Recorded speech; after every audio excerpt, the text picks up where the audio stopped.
Minimal tidak mencari hidup di organisasi. Nah, itu yang kita banyak belajar bahwa organisasi itu butuh dihidupi, bukan untuk kemudian kita mencari hidup.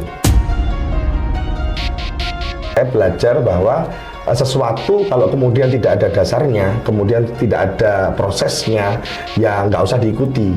Jadi harus sesuatu ketika kita mau melangkah itu harus ada dasarnya, minimal inamalu biniyat lah, nah, kan seperti itu.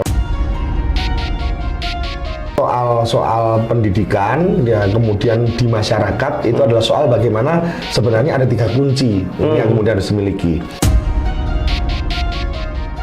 Dari aspek kebudayaan sendiri, Blitar itu dipengaruhi oleh 2 kultur besar yang kemudian di masa lampau kita tahu bahwa Majapahit itu wilayahnya juga sampai sini. Blitar itu sebenarnya kalau kita mau cari identitas leadernya, kepemimpinnya, mau belajar tentang kepemimpinan di Blitar, terus cocok. Pesan dari Bapak, pesan dari Ibu itu tetap jadilah pribadi yang baik, jadilah orang yang baik. Ketika kamu menjadi orang yang baik, maka kebaikan juga akan menyertaimu di sepanjang perjalanan hidupmu.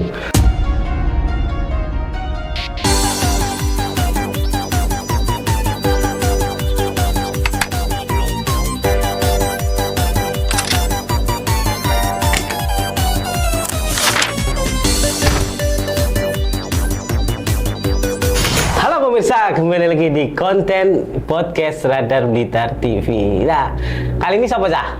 Narasumber istimewa nih ini. Istimewa. Wah, istimewa apa? Seorang pemuda Pancasila. Terus anggota GMNI. Wah, serata ngeri-ngeri ya. Visip UNER. Dan sekarang diberi amanah menjadi ketua KPU. Langsung kita sapa. Please welcome Mas Rangga Bisma Aditya. Siap. Mas, pripun kabare? Alhamdulillah sehat. Siap. Harus selalu sehat. Ya. Iya. Masih pergerakan. Kalau sekarang sudah murni di KPU, jadi selama di KPU nggak boleh double. Bahkan jadi tamir masjid pun nggak boleh. Serius, ini serius. Iya, karena ada ketua KPU Batam itu copot. Iya, karena dia jadi takmir masjid. Oke. Tapi secara entitas kan walaupun seorang ketua KPU tetap menjadi warga negara Indonesia. Siap. Oke, tentunya punya pengalaman ini yang belum kita sepilih pengalamannya. Sosok Mas Rangga yang biasanya mesti sama Mas Bukan ini di wawancara tahapan pemilu kalau ini bukan, kalau ini hari ini beda nih. Mas Rangga, monggo diceritakan mulai jenengan itu lahir besar pendidikannya bagaimana, Mas? Ya, jadi saya lahir di tahun 88 ya. Masih muda. Iya, terus kemudian lahirnya di Kediri. Siap. 5 tahun kita pindah Blitar. Jadi mulai TK, SD, SMP, SMA kita berproses di Blitar. Itu. Istilahnya menghirup udara Blitar. Iya, makan juga dari tanah yang tumbuhan yang tumbuh di tanahnya Blitar. Bukan makan tanah Blitar. Bukan makan tanah Blitar gitu ya. Iya. Siap. Mas Rangga, tapi bisa disebut TK-nya di mana? Saya TK di Aba Muhammadiyah. Ya, SD-nya Panjen Lor 2, SMP-nya SMP 1 Kota Blitar, SMA-nya SMA 1 Kota Blitar. Ada yang unik dari pendidikan waktu itu? Dari pendidikan kebetulan karena kebetulan aja kita ini adalah produk terakhir kurikulum 94. Nah, KTSP? Bukan. Sebelum itu. Sebelum ya. Iya, 94. Iya. Kurikulum 94 ya. Jadi produk terakhirnya Orde Baru lah kira-kira ini. Akhirnya wujudnya kan seperti ini. Tapi enggak, mesti SMP di mana tadi? SMP 1 Kota Blitar. SMP 1 favorit coy. Iya. SMA. SMA 1. SMA 1. Linear ya. Linear. SMP, SMA favorit, istilahnya punya kenangan-kenangan apa dengan romantisme di SMP, SMA ini biasanya kan sudah masa puber ya. Iya. Ya kalau urusan mantan ada lah, pasti ya.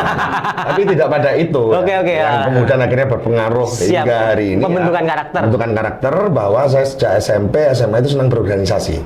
Oh. Nah, jadi apa namanya kita ke OSIS pada waktu itu, tapi bukan ketua ya. Oke. Bukan ketua, kita ngurusi di pengurus OSIS. Bahkan pada waktu itu saya belajar mulai pertama kali demo itu sejak SMA. Demo apa waktu itu? Mengesahkan kepala sekolah. 2005 itu. 2005, menarik. 2005. Itu mungkin terinspirasi dari 98 gitu. Bukan, kita punya senior, punya alumni namanya Mas Trianto. Itu guru saya dulu pertama kali itu. Saya matur nuwun sama Mas Trianto yang diajari itu. Kibat itu langsung kaderisasinya di situ. Oke. Akhirnya kemudian langsung ke kuliah itu langsung tune in dengan dunia aktivis gitu. Oke. Proses pelengseran kepala sekolah bagaimana? Jadi pada waktu tahun 2005 ada kasus yang ya mohon maaf ya ini ada kasus asusila pada waktu itu, terus kemudian sempat besar booming karena melibatkan teman-teman seangkatan kami pada waktu itu. Nah kami dengan beberapa guru dibantu juga sama Mas Tri ya, saya sebut nama langsung guru saya posisinya itu kemudian ya semacam melakukan konsolidasi untuk kemudian ya memperjuangkan ya nasib dari teman-teman kami pada waktu itu yang jadi korban. Harus kemudian ya salah satunya lewat demo, lewat aksi ya. Jadi tidak hanya sekedar demo kita ikut-ikut, tapi ada diskusinya. Gimana cara ngajak teman-teman, gimana kemudian istilahnya kita belajar tentang kasusnya itu tadi. Dan itulah sejak itu kepedulian sosial itu akhirnya muncul. Ya, tapi tidak hanya sekedar kemudian sekolah pulang, tapi kepedulian sosial muncul. Itu istilahnya ketika balancingnya itu tidak jalan, memang pergerakan harus dijalankan gitu. Iya, jadi kalau kemudian menilai latar belakang saya, mohon maaf ya, ini saya tinggalnya di Pecinan, Mbak, Jalan Merdeka. Tapi karena ya ada sentuhan-sentuhan ya, yang kemudian tadi saya bilang dengan matur balancing kaitannya dengan aktivitas sosial ya, kita akhirnya punya teman banyak di wilayah-wilayah Kota Blitar yang sebenarnya itu justru memperluas wawasan dan semakin menambah minat di keorganisasian sih pada waktu tahun 2005 2006 gitu. 2005 SMA sudah mulai pergerakan kayak gitu ya, istilahnya demo ya. Demo ini tidak abal-abal bukan. Terus habis itu kuliah, ya kebetulan saya ini ada yang unik kalau kuliah itu. Jadi saya diterima di jalur mandiri, Pak. Jalur mandiri itu kan jalur bayar, Pak. Larang gitu ya. Jalur mandiri di FISIP UNER. Kebetulan jurusannya sosiologi. Saya pada waktu SPMB lagi. Jadi kan kayak SNMPTN kayak gitu ya. Ikut lagi. Udah nggak serius sih sebenarnya, kan udah diterima nih. Nah, justru ketidakseriusan saya membuat saya diterima gitu. Di jurusan yang sama lagi ya kan. Terus akhirnya jadi masuk yang SPMBTN atau SNMPTN lah ya mesti. Jangan sampai yang bayar mahal itu tadi Oke. Itu jadi kalau kemudian kita menjalani sesuatu dengan tulus, ikhlas, itu Tuhan itu pasti menggerakkan jalannya sendiri kok. Itu yang saya ambil karena serius saya nggak belajar juga pada waktu itu ya, tahu-tahu keterima gitu. Kayak tiba-tiba makan hadiah ini ya, jajan gitu dibuka, selamat Anda masuk UNER. Kayak gitu dulu.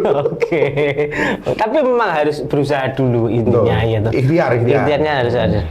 Semester 1 atau semester awal-awalan mungkin maba, biasa lah, cupu-cupu lah ya toh. Tapi terus akhirnya mulai muncul lagi tuh semester berapa? Jadi gini, saya pertama masuk UNER karena sudah senang di organisasi, saya ikut organisasi. Ya tadi sudah disebutkan saya ikut GMNI mulai sejak semester 1, tapi cuma ikut-ikutan. Ikut-ikutan ya, cuma kalau diajak diskusi ya kita molet kemana gitu. Tapi kalau diajak kumpul-kumpul, makan-makan, kita merapat gitu. Sampai pada satu ketika itu semester 8 kalau nggak salah. Akhir itu ya.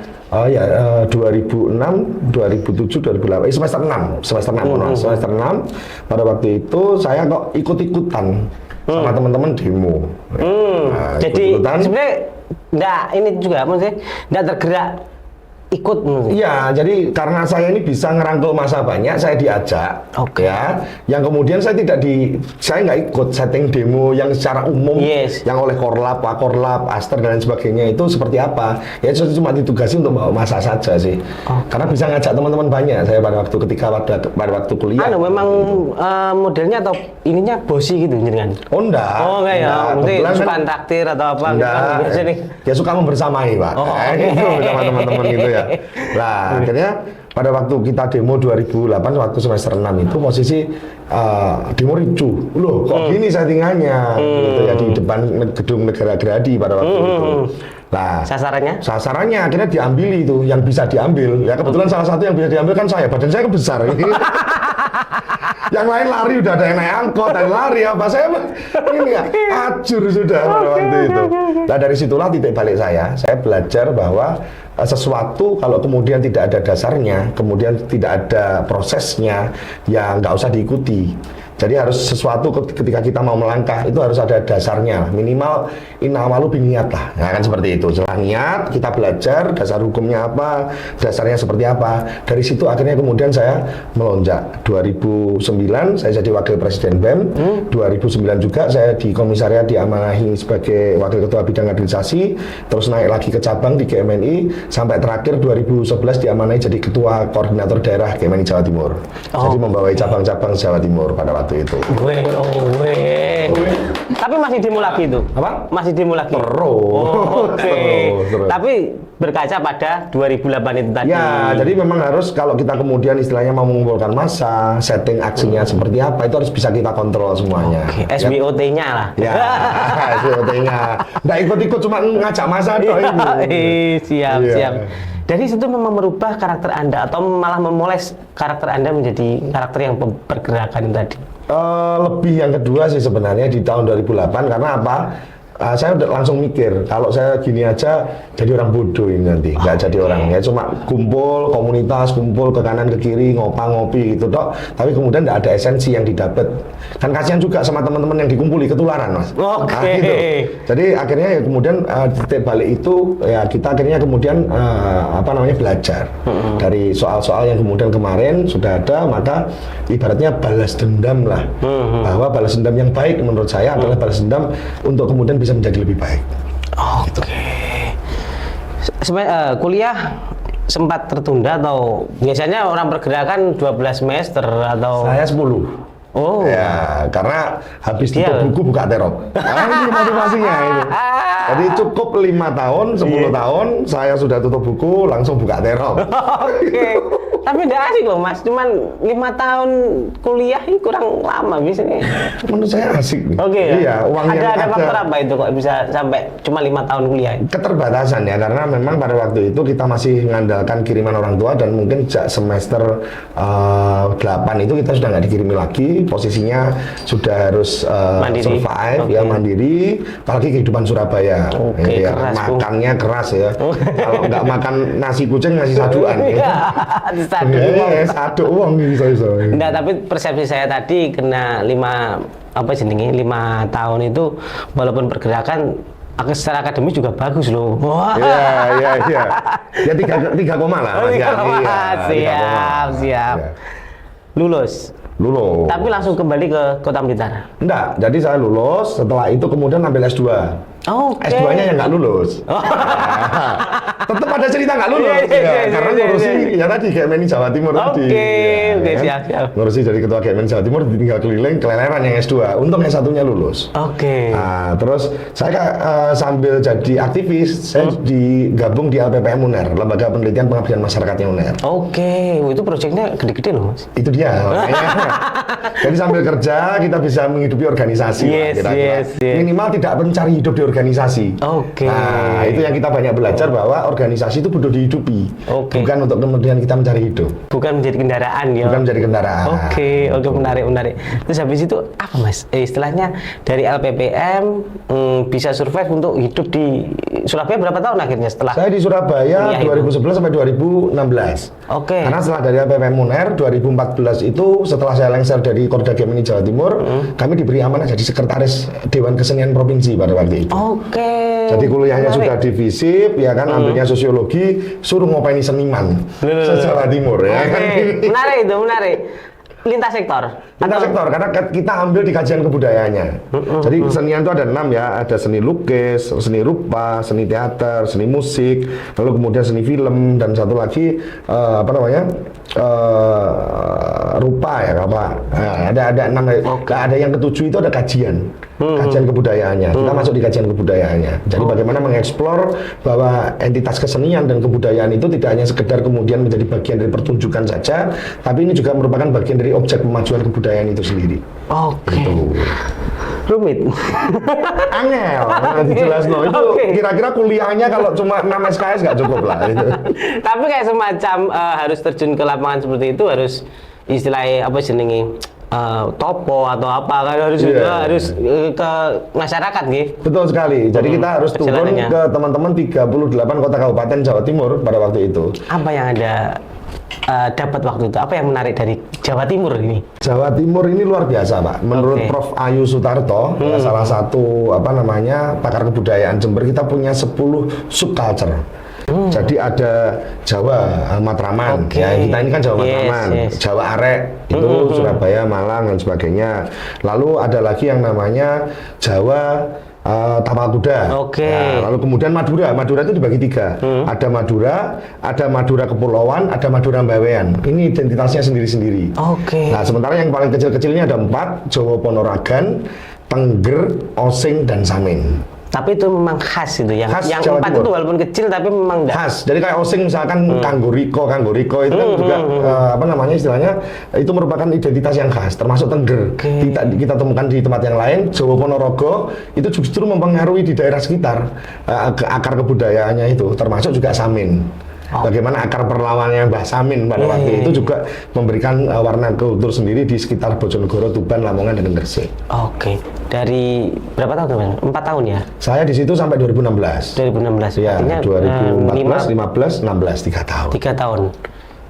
Ini secara untuk pribadi ya, berarti untuk pribadi apa yang jenengan dapat, pelajaran apa? Satu, teman pasti, ini yang merupakan fitrah sampai hari ini. Alhamdulillah kami masih berkontak dengan teman-teman semuanya di seluruh Jawa Timur. Yang kedua itu adalah pengetahuan yang kemudian tidak bisa didapat dengan waktu yang cukup singkat. Itu kalau kuliah bisa panjang gitu. 3 tahun untuk pengetahuan. Dan yang ketiga itu kaitan dengan ide. Artinya ketika kemudian kita bisa ATM, ambil tiru modifikasi untuk kemudian ditempatkan di beberapa program kegiatan, itu sangat kompleks gitu. Idenya itu akhirnya kita menjadi luas. Sekaligus cuan mungkin ya. Itu nggak usah dibilang. Karena untuk survive ya. Akhirnya praktis 2016 apa jenenge comeback ke kota Blitar tercinta ini. Bagaimana perasaan Anda? Alhamdulillah senang karena bisa bangun ya, sampai dengan hari ini saya bisa berinteraksi lagi dengan teman-teman, dengan kota yang kemudian juga membesarkan saya lah. Dulu kan saya segini, sekarang segini gitu. Membesarkan. Iya, membesarkan saya. Jadi kayak model kita akhirnya mengabdi lah, balik lagi ke kota Blitar. Mulai dari nol. Mulai dari nol? Ya karena ada berbeda. Ketika saya meninggalkan Blitar 2006 dan saya kembali 10 tahun ke kota Blitar itu ada berbeda. Ya semacam missing link lah dengan culture shock yang ada ketika kita habis keliling Jawa Timur, ketika kita di Surabaya melihat Blitar ini kok kaono gitu ya. Saya balik ke Blitar lagi kayak asing gitu pada waktu tahun 2016 itu. Tapi kondisi istilahnya kondisi kotanya bagaimana? Atau semakin terpuruk misalnya dibandingkan tahun 2006? Sebenarnya secara stuck ya, lebih pada stuck sih sebenarnya. Kalau di 2006 ya orang masih mengenal di 2016 itu masih kota pensiun lah ibaratnya kan, masih program sedang berkembang ya. Karena setelah saya masuk itu baru beberapa program itu kemudian akhirnya muncul. Kayak misalkan 2017 setelah saya pulang setahun itu Maya Juwita baru diproklamirkan yang semacam itu. 2016 comeback di kota Blitar. Ya. Apa karya Anda waktu itu untuk bertahan di Kota Blitar? Saya jadi kepala sekolah kejar paket. Wah, ini menarik ini. Menarik Jadi ini. sudah jadi aktivis, terus Yes. periset, peneliti, budaya. terus jadi seniman budayawan di Dewan Kesenian, Ini balik pendidikan. guru Pendidikan. pendidikan. Nah, ini, Oke. gitu. Ya pendidikannya orangnya biasanya sepuh-sepuh loh, gue kejar paket ya. Iya. Gitu. Oke, apa yang menarik Mas? Yang menarik dari kejar paket itu bahwa sekarang semakin kesini akhirnya kemudian menjadi bagian dari pendidikan alternatif. Kalau dulu kejar paket isinya orang-orang bermasalah, Mas. Aku gak lulus sekolah, aku tawuran ditokno saka sekolah nang kono. Aku mbien kemudian tahu istilahnya nggak sempat selesai sekolah, saya sekolah di situ. Kalau semakin ketika saya pulang kemudian sampai dengan hari ini PKPM, Pusat Kegiatan Pembelajaran Masyarakat yang kemudian menaungi sekolah kejar paket itu sekarang menjadi pendidikan alternatif. Kita bisa kerja sambil sekolah. Kita ibaratnya kemudian bisa menekuni profesi tertentu sambil tidak ketinggalan di ruang-ruang akademis. Karena pada waktu itu setelah saya pulang, saya kerjasama misalkan dengan pondok ya di Bustanul Muta'alimat itu kita buka kelas hafiz ya, jadi hafiz Quran biar mereka bisa fokus menghafal Al-Quran dengan cepat. Kemudian mereka ambil sekolahnya itu di kejar paket. Jadi tidak terbebani dengan wilayah akademis yang tebal, tapi lebih pada profesinya. Tapi ketika mereka mau melanjutkan kuliah ke Al-Azhar, kemana, ke Brawijaya dengan beasiswa tahfiz bisa. Bergeser ya ininya, mindsetnya istilahnya. Mindsetnya bergeser. Oke, gitu. kalau dulu memang Nyun saya kita kan ada kan di negara Konoha itu memang mempersyaratkan ijazah itu ya toh. Betul. Sampai sekarang Mas. Daftar KPU periode kedua masih pakai ijazah. Oke. Iya. Oke. Mungkin kalau dulu memang ya untuk misalkan mau nyalon dewan ya toh akhirnya itu paket ya gitu ya. Tapi sekarang memang ini kayak semacam ekstensi gitu. Extension. Jadi misalkan kita mau menekuni dunia model gitu ya. Itu kemudian kita bisa sekolah paket, kita menekuni dunia hafiz, sekolah paket, menekuni dunia kuliner itu juga kita bisa lewat sekolah kejar paket itu. Oke, PKPM berapa tahun Mas? Saya sampai 2019. Sampai 2019, berarti 16, 17, 18, 19, kurang lebih ya 3-4 tahun lah ya. Ada enggak kayak calon apa gitu anggota dewan atau yang sekolah dengan? Ada. Wih, menarik ini. Tapi tidak dari Kota Blitar. Oke. Ya dari kota kabupaten lain tidak usah saya sebutkan. Oke, gitu. Kenapa? siap. Karena yang bersangkutan di kota, karena ada PKPM itu di kota kabupaten lain ada. Tapi posisinya ketika sekolah di Blitar kenapa? Kok nggak sekolah di tempat asal, malu katanya. Sekolahnya kayak di Blitar. Oke. Gitu. Tapi nggak apa-apa, karena kita juga murid kita itu se-Indonesia Mas, nggak hanya Kota Blitar saja. Tidak membatasi regional. Betul, regionalnya. Bahkan lulusan-lulusan kita itu yang di PKPM yang dikelola di PKPM Tunas Pratama itu sekarang sudah ada di Brawijaya kuliah, sudah ada juga yang kemudian posisinya tak lihat kemarin sudah ada beberapa jadi aktivis di Kota Blitar. Alumnusnya jadi aktivis. Iya. Mas, artinya PKBM ini alternatif, artinya menjadi extension. Secara cost dan ininya worth it enggak? Worth it, karena kayak sekarang Primagama pun juga larinya ke PKBM. Makanya ada PKBM Primagama Yogyakarta, ada lagi PKBM Kak Seto. Mereka menekankan pada homeschoolingnya. Secara legacy? Ada, legal formalnya itu kemudian kita harus ngurus. Gitu. Jadi dari yayasannya, terus ke DPM PTSP-nya, surat izin operasional di tingkat kota, bahkan NPSN, nomor pokok sekolah nasional. Tercantum juga. Dan bantuan itu tidak dari kota, tidak dari provinsi, langsung dari kementerian. Langsung karena sekolah, langsung sekolah nasional. Langsung di WI karo Pak Nadim. Betul, langsung Pak Nadim. Oke. Gitu. PKBM Tunas Muda. Tunas Pratama. Sudah alumnusnya bagaimana Mas? Alumnusnya alhamdulillah ya jadi orang semua. Jadi orang semua. Sebelumnya orang, sekarang orang gitu. Jadi teman-teman itu yang kemudian jadi warga belajar kita, peserta didik kita itu posisinya ya alhamdulillah kita melihat sekarang udah sukses ya, karena sudah menduduki posisi-posisi. Karena soal pendidikan ya kemudian di masyarakat itu adalah soal bagaimana sebenarnya ada 3 kunci yang kemudian harus dimiliki. Jadi warga belajar kita itu kemudian harus punya yang namanya problem solver. Jadi tidak jadi masalahnya, tapi juga justru memecah masalah. Yang 2 mampu berpikir kritis, critical thinking. Yang ketiga itu survive atau belajar kemudian bagaimana dia menghadapi pola hidup. Ini yang kemudian menjadi satu hal yang penting untuk kemudian kita berikan selain mata pelajaran, matematika, PPKN, bahasa. Tapi pada soal-soal tertentu ini lulusan ini harus memiliki 3 kecakapan kompetensi ini di PKBM kita. Gitu. Esensinya ada di situ. Cuman secara syar'inya itu harus matematika biasanya. Iya. Itu kan. Makanya sekarang kalau ditanya lulusannya ya ada yang di Brawijaya, ada di kampus-kampus ya, termasuk aktivis di Blitar. Kami lihat di pengurus cabang ya. Sudah ada posisinya juga. Ada di pengurus cabang di apa namanya di salah satu organisasi lah ya. Boleh disebut ya? Boleh lah. Di GMNI sama di PMI itu ada murid kita. Dan pencetak kader. Karena apa? Ya kader ya. Gue baru lulus mungkin loh ya. Kaderisasi. Makanya gue lewat liya. Oke, 2019 akhirnya tutup ya Mas ya? Enggak, jalan.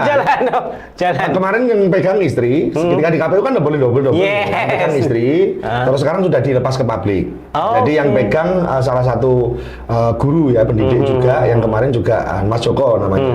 Oke. Konsul juga di bidang pendidikan. Akhirnya larinya ke ini, mengabdi. Pengabdian di bidang di pesta demokrasi. Iya, betul. Mas, tapi sebelum ke situ, dari Anda 2016 gitu, sampai di Kota Blitar sampai 2019. Itu kayak ada gejolak enggak? Oh, Kota Blitar kok seperti ini. Seharusnya Kota Blitar punya harapan.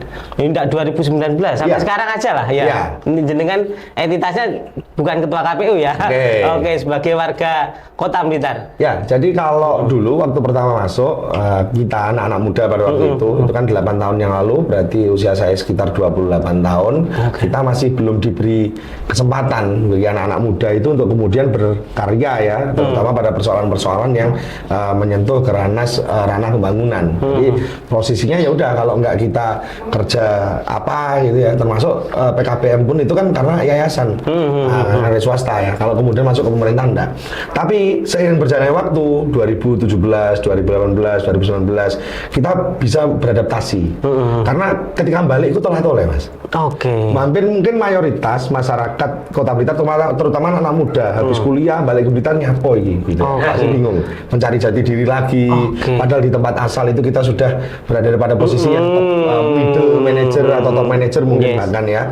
Nah kemudian harus mengawali dari nol lagi. Sebenarnya pemerintah hari ini cukup cakap. Kalau hari ini ya pemerintah kota cukup cakap untuk menangkap anak-anak muda untuk kemudian diberikan akses bagaimana bisa terlibat di dalam proses pembangunan. Salah satunya lewat RT keren. Jadi nggak usah ke kota, nggak usah ke kecamatan, nggak usah ke kelurahan, yang tingkat RT DW itu sudah bisa maju. Ini merupakan program yang bagus menurut saya. Tapi beda dengan pada waktu itu kita kembali toleh. Jadi anak-anak muda ketika dihadapkan kembali ke Blitar lagi pasti keluar lagi dari Blitar. Mas, apakah itu yang menyebabkan ini kan Kota Blitar atau Blitar Raya ini kita menyebut pernah ada semboyan kan Land of King Apakah itu yang menyebabkan orang-orang yang berpengaruh yang berasal dari Blitar akhirnya tidak membangun atau kembali ke Blitar sendiri itu? Nah, kalau bicara tentang soal Blitar sendiri, kebetulan dari aspek kebudayaan Nah, dari aspek kebudayaan sendiri, Blitar itu dipengaruhi oleh 2 kultur besar yang kemudian di masa lampau kita tahu bahwa Majapahit itu wilayahnya juga sampai sini. Buktinya ada prasasti Karangtengah. Nah, yang sekarang dipajang di Kelurahan Karangtengah itu. Yang kedua adalah identitas di masyarakat Mataram Islam. Pada waktu itu di wilayah Solo dan sekitarnya yang kemudian juga merambah ke sini. Nah, 2 kultur yang kemudian istilahnya kalau kita bicara Majapahit itu pasti ada Kediri, ada Singosari dan sebagainya dan juga digabungkan dengan Mataram Islam, maka konsep leadernya itu kemudian sajane sudah mencukupi. Bagaimana kemudian anak-anak Blitar atau orang-orang Blitar yang kemudian keluar Blitar itu justru menjadi pemimpin-pemimpin hebat. Itu titik baliknya ketika atau itu menjadi privilege-nya orang-orang asli Blitar ini keluar daerah. Padahal kalau kemudian itu diberikan kesempatan orang-orang atau anak-anak muda ini untuk membangun daerah atau wilayahnya, maka dahsyat kok. Maka hebat kok pasti. Ada lompatan. Ada lompatan kok. Karena apa? Pada waktu itu kami berpikir kami beradaptasi kan setahun, Mas. Nah, karena setelah dari Dewan Kesenian kami balik Blitar jadi kepala sekolah pada waktu itu, saya 2017 juga diamanahkan di KONI provinsi pada waktu itu. Oke. Nah, ketika wirawiri karena nggak mesti kalau KONI kan nggak ngantor setiap hari ya. Oke. Kita hanya menangani beberapa cabur dan sebagainya. Nah, posisinya kemudian beberapa program itu masih kita bisa bawa ke Blitar. Oke, salah satu bukti untuk membangun negara sendiri. Iya, beberapa program itu mulai 2017 sudah kami arahkan untuk kemudian bisa ditempatkan di Blitar. Jadi teman-teman Dewan Kesenian Jawa Timur, ayo bikin kegiatan di Blitar apa. Jadi orang-orang Blitar akhirnya tidak pada posisi kata dalam tempurung pada waktu itu. Kita buka bahwa posisinya itu loh. Di luar itu sangat hebat sekali, gitu. Ya, kita bisa berjejaring dan sebagainya. Oke. Harapan Anda kan, harapan mindset Anda, POV-nya kan semacam orang yang keluar daerah, habis itu punya posisi di luar daerah itu habis itu ikut membangun tapi dari luar. Iya, ya, dari luar kota. Tapi posisinya yang dari dalam ini siap enggak? Nah, itu juga. Jadi posisinya memang apa namanya ketika kemudian harus bersaing juga dengan kota kabupaten lain, perspektif dari pembangunan ini yang kemudian harus siap, termasuk di SDM-nya dan sebagainya. Saya pikir enggak terlalu susah kok mencari SDM leader, tapi enggak tahu ya kalau sekarang mungkin ya kayak nyari pemimpin di kita agak susah ya, Mas. Apakah harus impor? Itu mungkin tidak tahu ya. Nah, cuma ya itu tadi kalau kemudian kami ditanya soal sejarah Blitar itu sebenarnya kalau kita mau cari identitas leadernya, kepemimpinnya, mau belajar tentang kepemimpinan di Blitar, harus cocok. Ya, kita punya Mbak Kartowibowo yang kemudian secara prinsip mengeluarkan bagaimana tata kota Blitar itu sama seperti yang ada di Mataram, Moncopat, Moncolimo. Lalu kemudian Candi Penataran, kompleks candi terbesar se-Jawa Timur yang dipakai di 3 masa kerajaan, Kediri, Singosari, Mojopahit. Itu sekolah praja kerajaan, raja-raja ya? Iya, termasuk kemudian tempat ibadah juga, terus kemudian sekolah pendeta juga. Tapi lebih banyak ke sekolah rajanya karena pada waktu itu ada apa namanya ilmu pengetahuan.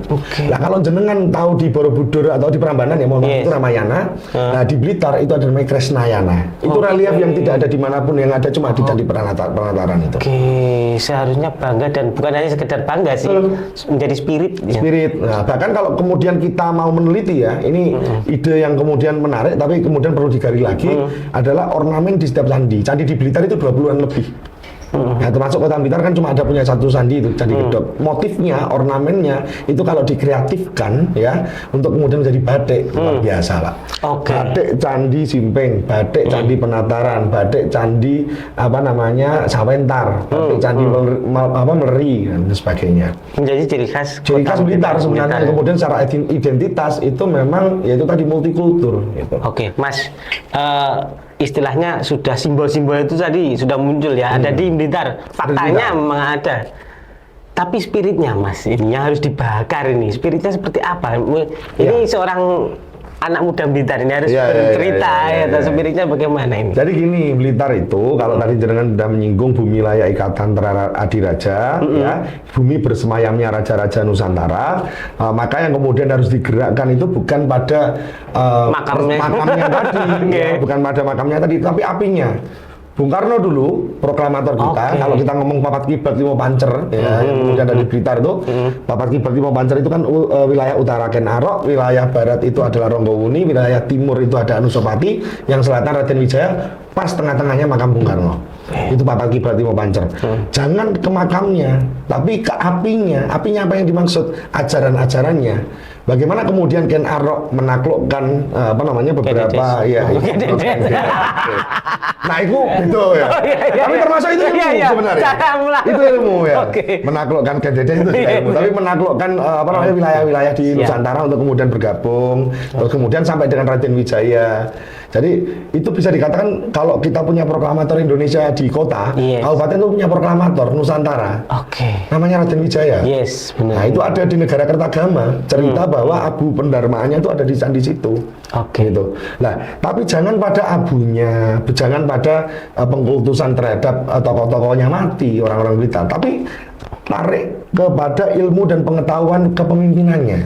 Oke. Nah, karena kita sudah punya gen ini, sudah punya darah yang kemudian secara prinsip kita itu pewarisnya para raja-raja Nusantara. Oke. Karena minum air Blitar, Yes. makan yang kemudian Dari tumbuhan. ya, tumbuhan yang di tanah Blitar. Oke, Mas. Artinya papat kiblat limo pancernya seperti itu.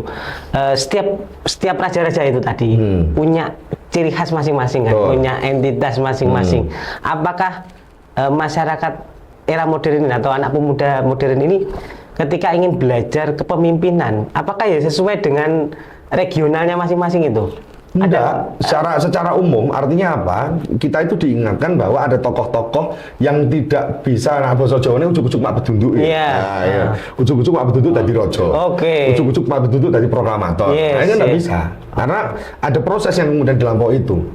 Karena anak muda Blitar harusnya belajar ketika kemudian tidak hanya pada papat kiblat lima pancar itu aja, tapi pada konteks kenusantaraannya. Oke. Gitu loh. Nggak bisa diparsialkan Tidak satu. bisa diparsialkan satu aja. Jadi kita tidak bisa memisahkan antara Soekarno dengan Hatta. Oke. Gitu. Kita juga harus belajar ya bagaimana kemudian terhadap peradaban-peradaban di wilayah yang lain. Tapi ilmunya dan gennya sebenarnya sudah ada di Kota Blitar atau di Blitar Raya lah ya. Kemudian secara keseluruhan kita ini punya gen pemimpin. Apalagi kalau kita mau buka lagi cakranya lah ibaratnya, ya, auranya. Naruto ya. Nah, ya, Naruto gitu.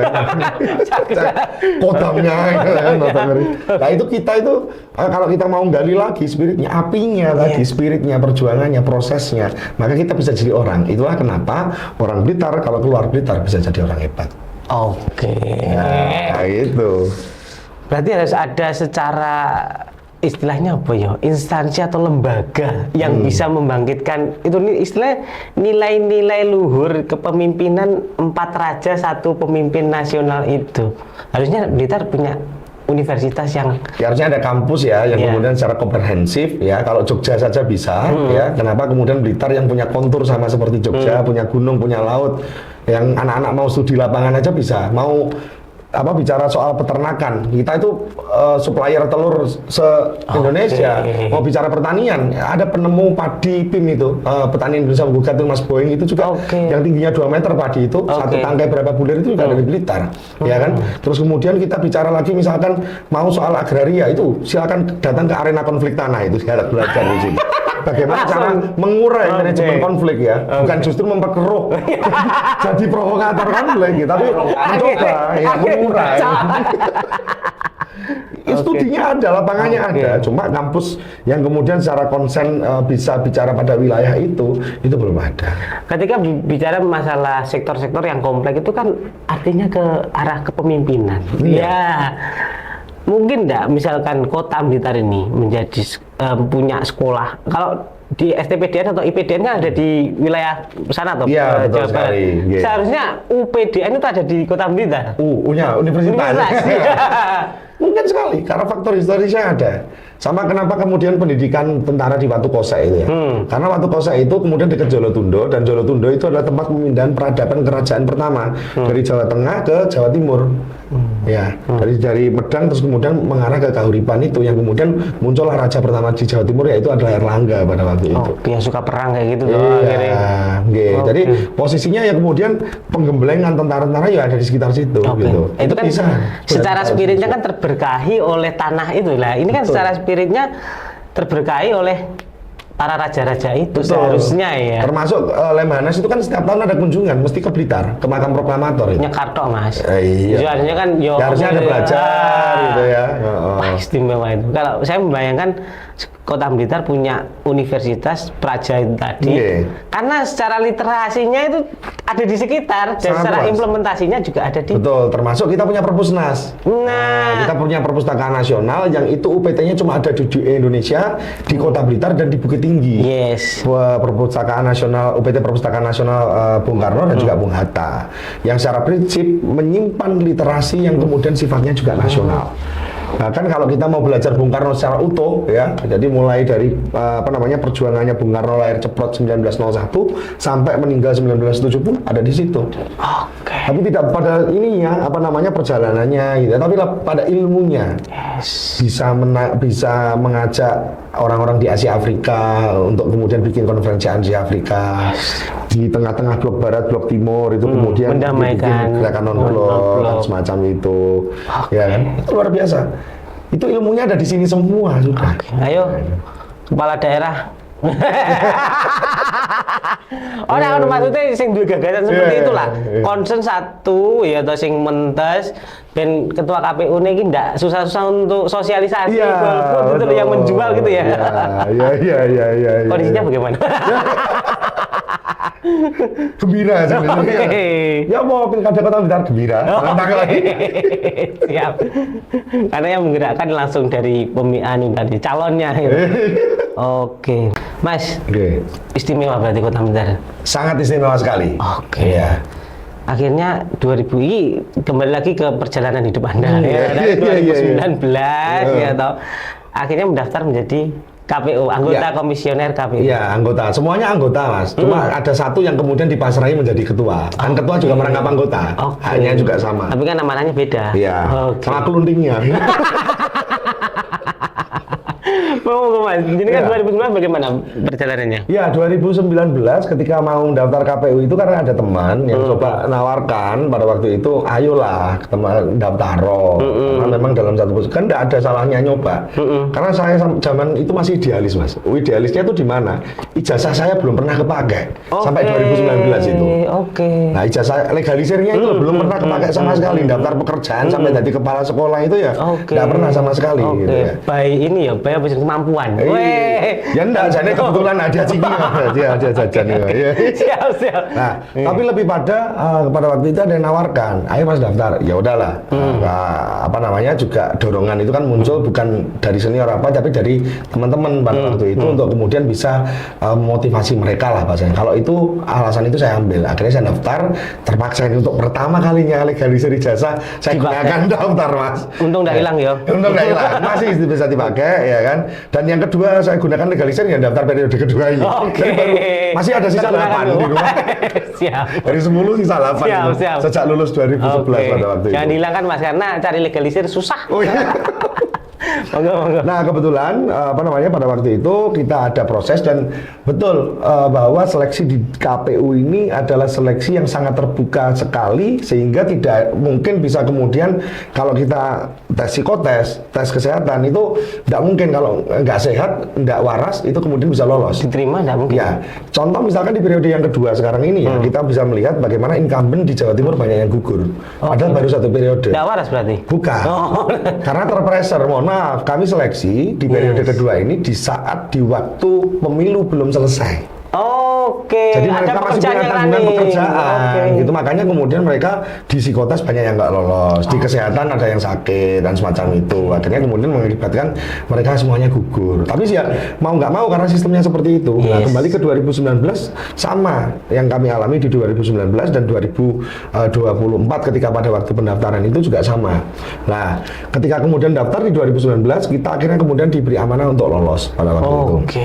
Lolos terus kemudian kebetulan kami banyak belajar. Salah satu diinspirasi kami adalah satu-satunya pada waktu itu di periode yang kedua adalah Pak Ketua kami, itu Bapak Khairul Umam. Ya, kami banyak belajar dari beliau, terutama soal sabar, Mas. Saya ini orangnya nggak sabar. Akhirnya sekarang jadi sabar itu karena banyak belajar dari beliau. Gitu. Berarti Mas Rangga sabar Bisma gitu. Sabar Rangga Bisma di depan, Mas, kan di tengah. Jadi posisinya akhirnya kemudian kita banyak belajar tentang kaitan dengan proses kelembagaan keorganisasian yang ada di KPU karena kebetulan pada waktu itu kami di divisi Sosdikleh Parmas SDM. Iku jenenge wis tuwa ya. Sosialisasi, pendidikan pemilih, partisipasi masyarakat dan sumber daya manusia. Jadi hampir kemudian divisi itu memegang seluruh peranan kaitan dengan bagaimana peningkatan partisipasi masyarakat, bersentuhan dengan pemilih, termasuk rekrutan badan itu di divisi itu. Yang pada akhirnya kebetulan juga di periode kedua ini kami diamanai jadi ketua. Karena memang di divisi Sosdikleh Parmas tadi ada kehumasan yang kita mengharuskan harus mengerti teknis, harus mengerti data, harus mengerti soal hukum. Karena apa? Syarat ketua itu nggak boleh hanya tahu soal keuangan saja, tapi harus mengetahui seluruh yang kemudian ada di apa namanya wilayah itu. Dan FYI ya, for your information, bahwa teman-teman Parmas di apa namanya periode 1 kemarin di 2019 sekarang sudah banyak jadi ketua juga. Kabupaten Kediri, Kota Malang, Kabupaten Tuban, Kabupaten Sidoarjo, satu leteng lah ya. Itu satu leteng. Dulu di Parmas, sekarang pindah jadi ketua semuanya. Atau memang jalurnya seperti itu? Ini nggak tahu ya. Mas, artinya sudah praktis berapa tahun? Saya di KPU menginjak tahun ke-6, ini mau ke-6 ini. Tentunya belajar lagi dong. Atau ada ilmu yang telah meradiasi pikiran Anda yang meracuni. Jadi akhirnya kita tahu bahwa di Kota Blitar ini, alhamdulillah situasi kondisi perpolitikan itu kemudian itu sangat gayeng, sangat guyup. Karena apa? Kita itu kecil, 3 kecamatan, 21 kelurahan, 187 RW, 657 RT. DPT-nya? DPT-nya kalau kemudian di DP 4 kemarin 120.218, kalau DPT 2019 119.087. Cuman cukup 19.000 berarti cuman cukup 10.000 lah ya. Oke, apa yang terjadi Mas? Jadi yang terjadi Kota Blitar ini kalau katanya Bung Karno zaman dulu itu adem tentrem kadya sinram banyu wahyu swindu lawase. Mari ini nyondro iki. Jadi adem tentrem memang situasi perpolitikan kita karena satu dengan yang lain berkomunikasi intens. Mungkin saking kecilnya kota kita, kalau kemudian kita bikin ulah, itu kemudian yang lain juga mengingatkan gitu. Dulure dhewe. Dulure dhewe. Itu sak seduluran. Iya. Gini loh, enaknya gini. Kabeh iso mari karena ngopi. Oke. Kalau mungkin di tempat yang lain engko digarap karo mlaku. Gak iso. Gak iso digarap siji mlaku ngetan, siji ngidul, gak ketemu.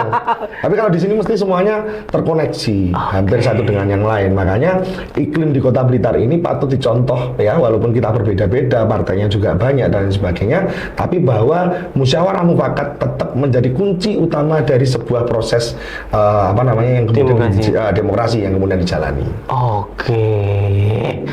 Merinding aku. Kena Yon ini Mbah Karno. Iya, itu tadi. Oke, Mas, spiritnya seperti itu.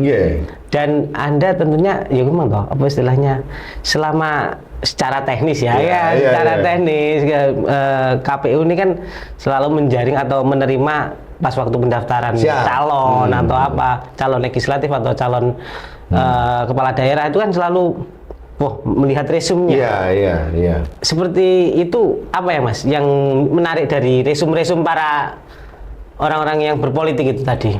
Bagi kita, kalau untuk soal-soal resum kepribadian seseorang, kami pikir tidak apa yang menjadi bagian dari prioritas yang kemudian harus kita pelototi ya. Karena orang-orang kan mau ngamati LHKPN, gising paling soge sopo. Nah, aku tak dolani. Ya.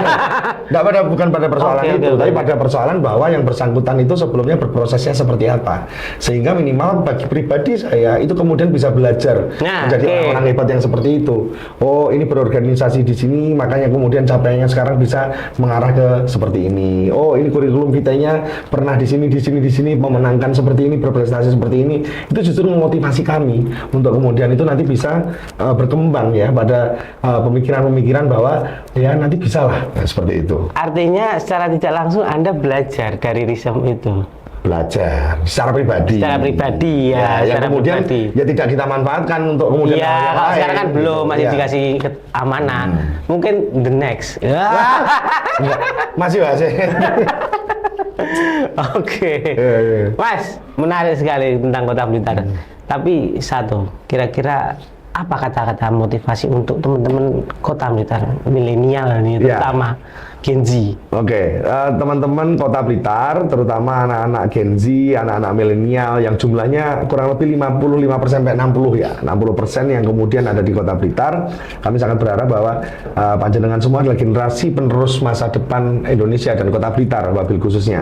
Maka yang harus jenengan persiapkan yang pertama adalah bermimpilah, bercita-citalah setinggi langit. Kalaupun nanti jatuh, nanti di antara bintang-bintang. Jadi mimpilah sebesar-besar dan setinggi-tingginya itu. Oke. Nggak ada yang mengarahkan bahwa Rangga dulu ketika SD, TK, lalu kemudian SMA pengen jadi apa? Ketua KPU ya kan? Nggak mungkin gitu ya. Tapi tetap digerakkan pada proses selama kemudian kita itu punya mimpi. Nah, dalam mimpi itu kita punya proses dan bagaimana kemudian proses itu adalah ada cara-cara untuk meraihnya. Tujuannya one step.